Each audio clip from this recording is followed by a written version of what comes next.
Welcome back. We're going to go through some more strategies to help with your mental and physical well-being during busy seasons right now with the holiday season. But this applies to any time of the year that you just feel like you're really busy, maybe overwhelmed, have a lot going on, or maybe there's birthdays and other celebrations and things going on where you want to help, you want to still have fun and enjoy, but you want to be able to support your body's ability to manage the inflammation, to stay well, to have your mental clarity, your gut health, help your body to get rid of things that are causing inflammation. Or maybe that time of the year when all the germs are flying around, we need to support our body's ability to keep a strong immune system and fend off all of the things, right?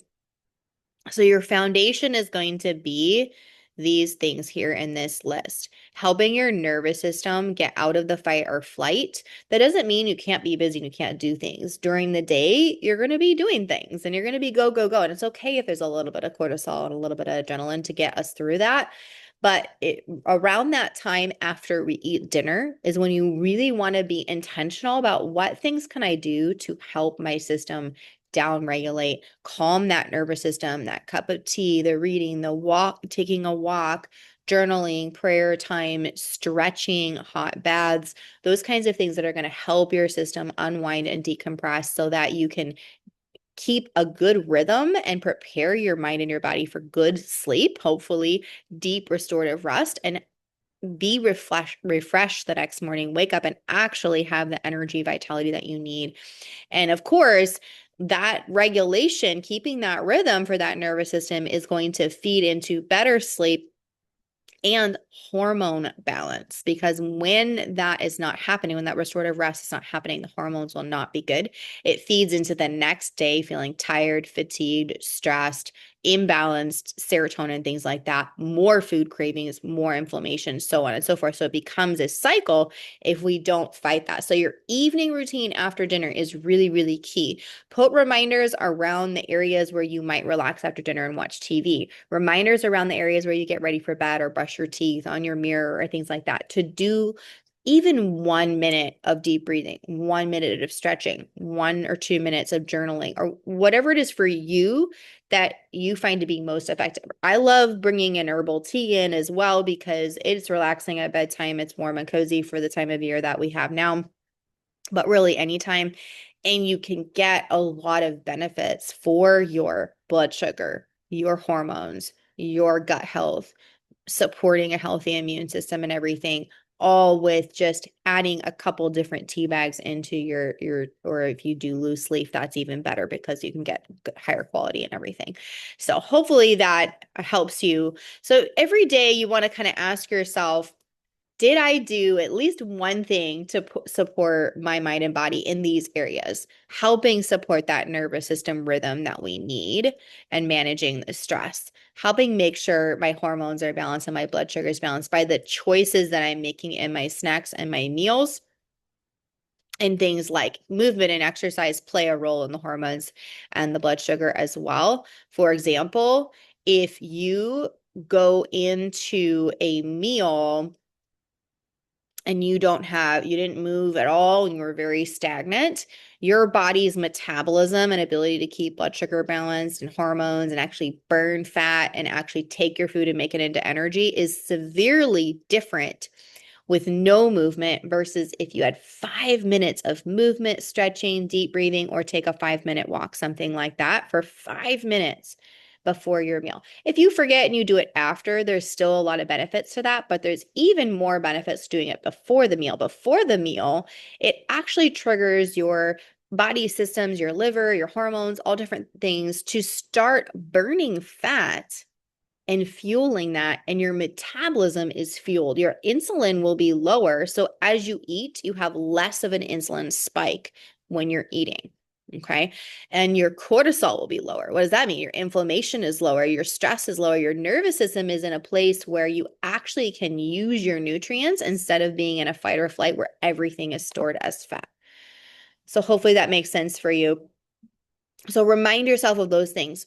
Do those. I love the reset before, it's a really simple routine. If you can get in the habit of this, it actually can make a really big difference before every meal and snack. Remind yourself you can put cues around in the places where you normally eat.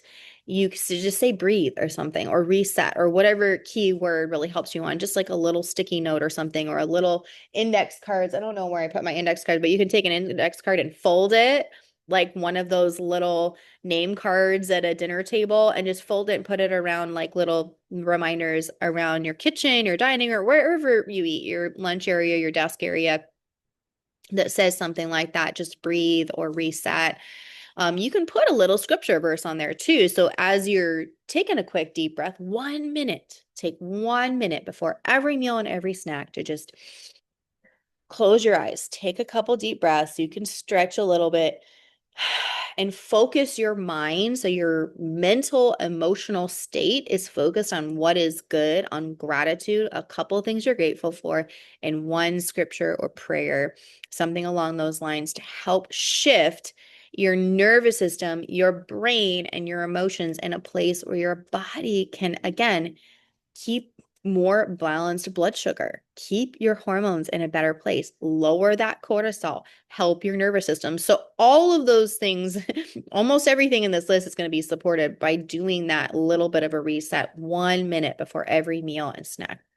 And usually you'll end up making better choices. If you can partner that with also before every meal and snack, do that 1 minute deep breathing, and then get a big glass of water in your system with some kind of minerals in it. I love the dropper minerals that we use, the source minerals that have 72 trace minerals, just a little bit of that. Or if you don't have that, some sea salt, some good, Celtic sea salt or Himalayan sea salt, something like that. Just a little pinch. I promise it won't taste super salty. Just a little bit and mix it in is fine.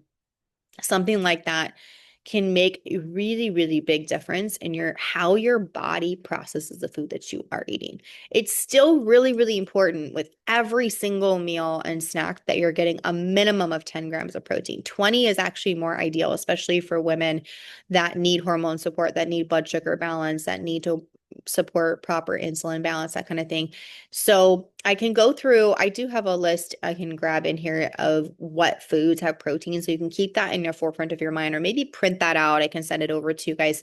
So every time you're eating, you're going to try to bring in the protein with what you're eating. Even if maybe you're having fruit, maybe it is a little bit of chocolate or a little bit of crackers or something that you like. But if you have enough protein with it, it really helps. That's not an excuse to have 100 grams of carbs and 100 grams of protein. Okay. So just moderation is still your friend, but the quality is always really important over the quantity of the food. Don't beat yourself up over the quantity, as long as that quantity is made up of good quality with enough good proteins and antioxidant rich things like this.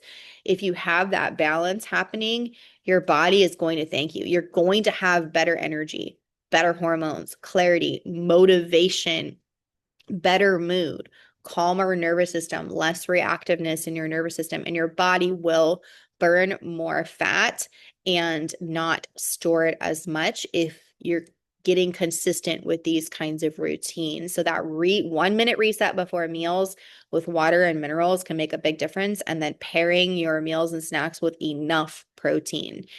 I'd say shoot for the 20 grams of protein with those meals and snacks minimum. And the carbs or fruits or other things along with that meal should not exceed about the 20, 30 grams, so that you're keeping a balance, right? If you had 20 grams of protein, then you're like 200 grams of carbs and sugars, that's going to be tough. Yes, the protein helps, but it's still going to be rough on your system. And I can answer questions at the end if you guys need more things with that.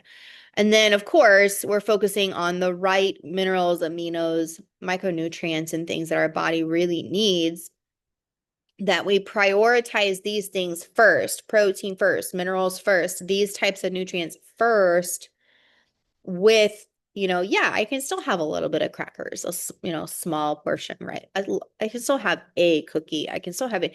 I do recommend for most women with hormone issues, blood sugar issues, thyroid issues, those kinds of things, menopause, gluten tends to be a big issue. So I do recommend to really try to eliminate as much of it as you can, but you can modify and just at least looking for the more organic options, and sticking with just simple is always going to be your friend. So instead of thinking like, the breads and cookies and processed things, the pies and, the cakes and whatever. Those are, more processed things.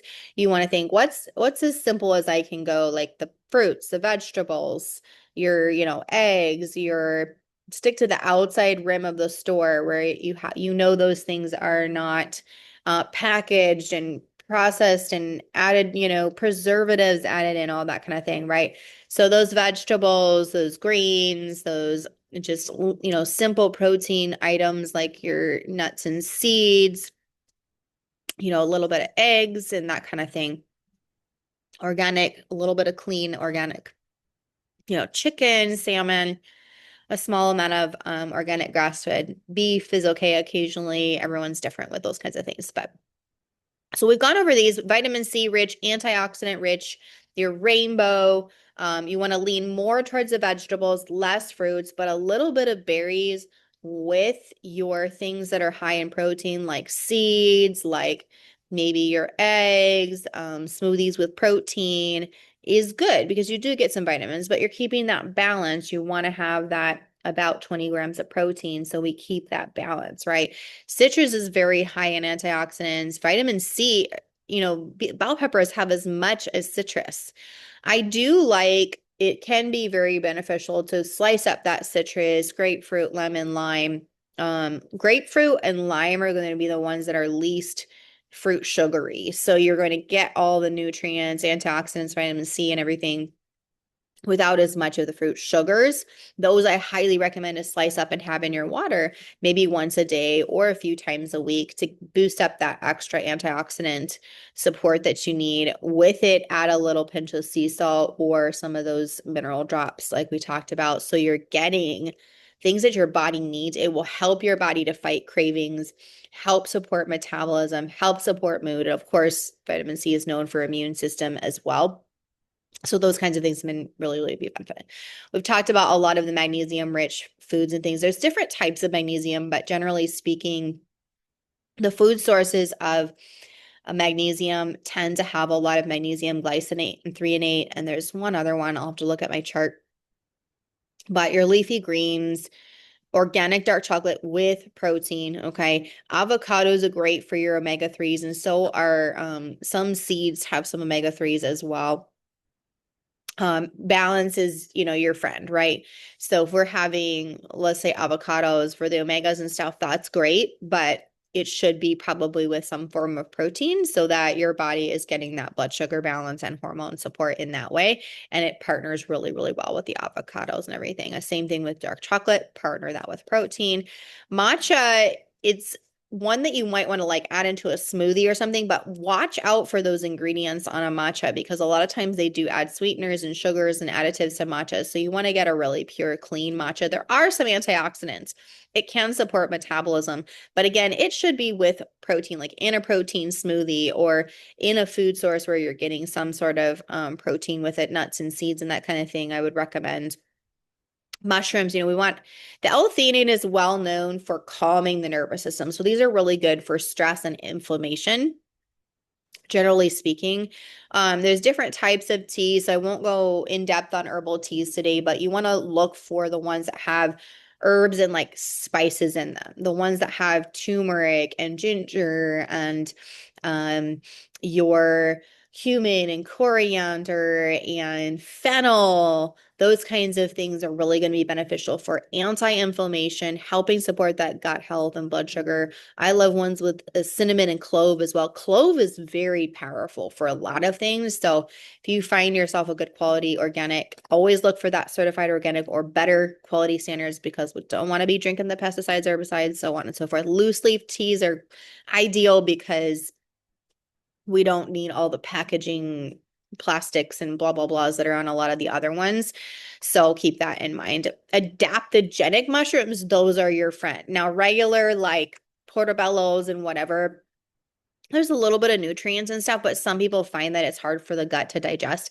Where those mushrooms come from is important because they absorb everything in their soil and their environment, so on and so forth. So you want to look for good quality, certified organic, your chaga, reishi, lion's mane, shiitake, king trumpet, those kinds of things that are better quality. And then when you're eating mushrooms, they go best with things that help your body digest well. So they partner well with things like your garlic, ginger, and turmeric that improve your body's ability to process and absorb, or fresh herbs like your thyme, oregano, basil, rosemary, chopped up, diced up, fresh.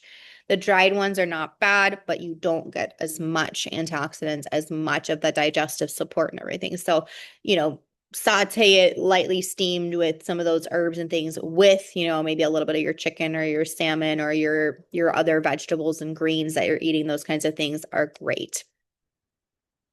In a salad, dice up with a salad, maybe a little bit, but again, you want to drizzle a little bit of citrus on as you're eating greens or things that might be a little bit more fibrous for the gut.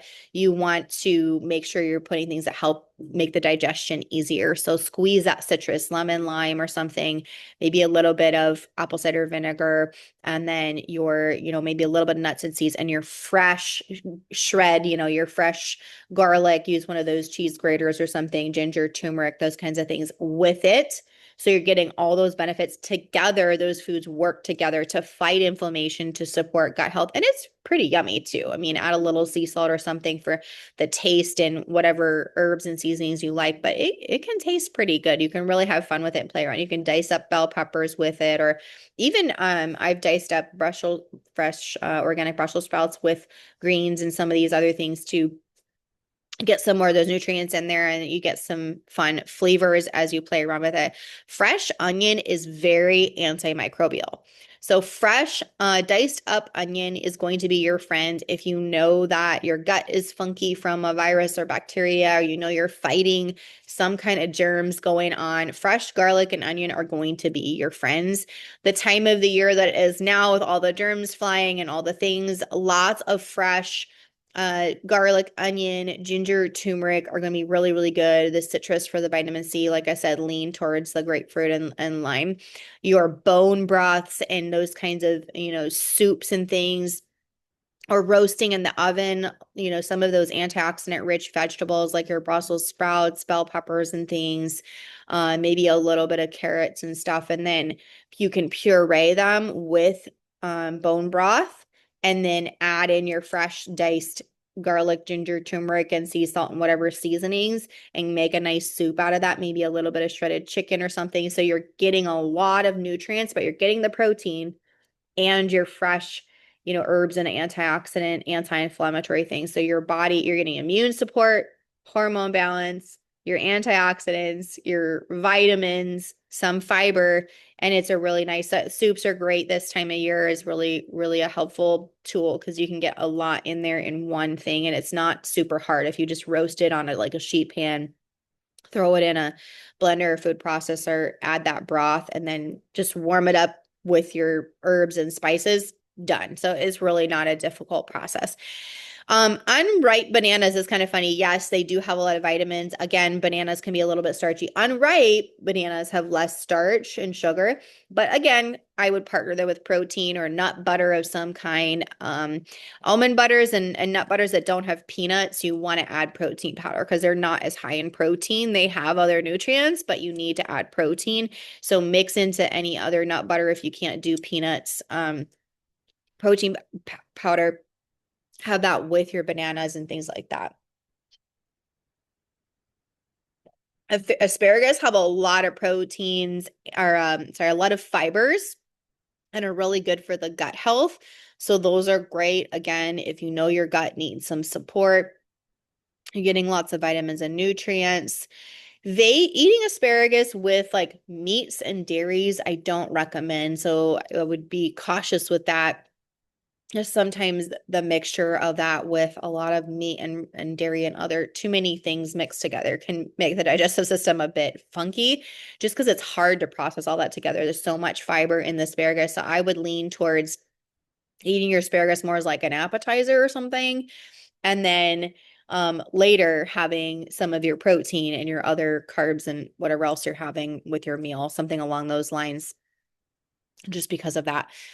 Okay, so I want to also, we've gone through a lot of these things that help with stress, which funny enough, a lot of the foods that help lower stress, help the nervous system, help control cortisol are on the list that we just went through. Our greens, our herbs, fiber-rich organic things, proteins and nuts and seeds, your omega-3 rich things like that, and calming herbs like the chamomile. So that's kind of funny that there is a lot of overlap there. And then I do like, I know this chart is, I didn't make this, obviously, I borrowed this chart, but I do like that this kind of breaks down for different hormones what's going to be really supportive. Um, and reminder again, as we know, some fruits and more starchy vegetables and things always eat them with protein, right? Um, Insulin support is so important, especially during this holiday season. So again, lean towards that protein first with your meal. Like we were talking about earlier, half of your plate should be green leafy things, about a quarter of your plate proteins, and then some fiber rich, carbs and fibers. Potatoes and cooked potatoes and carrots and things like that are more starch. So put those in the starch category. And if you're doing that, eat your proteins, then your vegetables, and then some of the carbs and things. And you can have more than one plate, but you want to do that so you can support your blood sugar and your insulin level and your hormones. If you're not doing that, it may be a lot harder for your body to process what you're eating. It may be a lot harder for the blood sugar. So you're going to have more inflammation, and that feeds into a cycle of more stress, more cortisol, and a harder time actually burning fat. You're going to store more fat if we have too much of the inflammation happening. So insulin balance and thyroid or hormone thyroid balance, both of those tie together is how you fight the inflammation and keep your system in a place where you're going to have more energy, more motivation, burn more fat, be able to just function better, focus better, all of that these are going to feed into that. And obviously controlling the cortisol, which we already talked about. So I do like that, and I can send it later at the end if you guys need some more support with that. So generally speaking, during these busy kind of seasons with celebrations and holidays and those kinds of things, you really want to prioritize the right foods. Like I said, we've talked about the proteins. You love, maybe your grandma's cookies, but you can still drink a big glass of water with some minerals in it. Have a little protein, an egg, something with protein powder in it, nut butter, nuts and seeds, something along those lines. Even nowadays, some of the more higher quality organic meat sticks and stuff give you some protein that will help. And then have a cookie. So you can still enjoy a cookie, right? But you're able to set your system up to keep your blood sugar and hormones balanced, fight the inflammation. So your body's going to handle that a lot better. It's not going to be stored as fat. It's not going to there's not going to be as much inflammation from it, right? But we're not going to eat 10 cookies, that kind of thing. So keeping that in mind. You don't want to fast all day up until a holiday meal. Okay. You want to set your body up to you want to fuel your metabolism, like stoking a fire. You want to keep fueling the fire. That's how our metabolism is. If we just starve ourselves up until a holiday meal, our metabolism is like down the tubes, and probably our blood sugar will be wonky among many other things. Our body needs minerals and protein and omegas. So what do? That day, you just have small snacks of protein-rich things, mineral-rich things, antioxidant-rich things, maybe a little bit of greens, that kind of thing. And then you allow yourself to have your holiday meal and enjoy, but do what I said with your plate so that you're helping to keep that insulin balance and hormone balance while you're enjoying a meal. And it's okay if you even want to have more than one plate. Moderation is your friend. Moderating like the fruits and the desserts. I would do recommend eating your fruits with your desserts because it actually helps with digestion and will keep you full longer, and that kind of thing helps fight cravings, and you're getting some more nutrients and antioxidants. Water, which I already mentioned, right? Before you eat, big glass of water with minerals and everything in there. Give yourself a little bit of grace. Have fun, enjoy, laugh. Food is not, the main source of enjoyment, right? But it's okay to enjoy a little bit, right? You want to find what are other things you can focus on to have fun, enjoy, and laugh during, these fun, holiday times, family times. Can you play a game?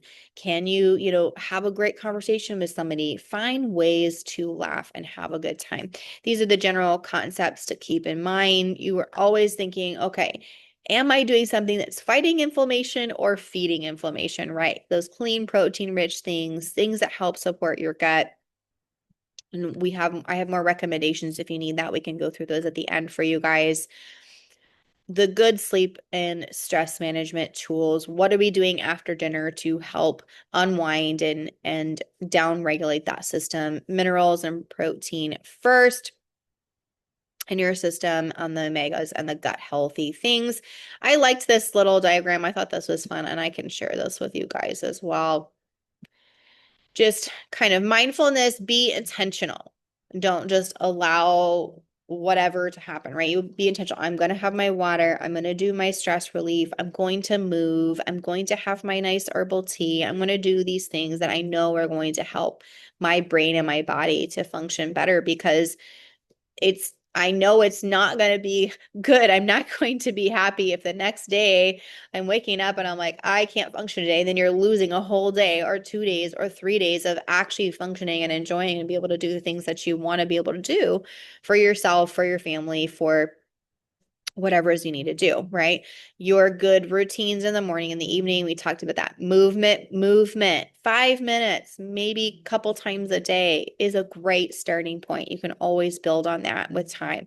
Stretching, movement, deep breathing, like I said, your traditions, have fun, enjoy, find those like crafty activities that you love, or maybe it's writing Christmas cards, or what is it that you love? Make time to do that. Make that a priority so that you have that enjoyment, that happiness, that fulfillment, that laughter and joy. Giving back is phenomenal for mental health. There's tons of studies on giving back and how it helps with mental health, so many different things, our overall well-being. So finding ways of going and volunteering a little bit. Maybe it's just 1 hour with, I don't know, the food bank or something, whatever that might be for you. Maybe it's with your church. Find ways of giving back. It helps you. It sort of creates more perspective on, the struggles that we might have when we see others that have, more difficulty or whatever it is. We realize how grateful we can be for what we do have, and puts things in perspective a lot more. Sunlight. I know when it gets cold out, that can be a little bit of a challenge. So I encourage you to just prioritize, even like I said, the 5 minutes before, after lunch or something like that. So you can get, even sitting in a window where you have that residual sunlight coming in can be really great while you're enjoying your cup of tea or coffee or something like that. Can make a big difference. So, all right, I'm going to wrap up and answer everyone's questions, get you guys your strategies and tools for the next little bit. I look forward to seeing you all again soon.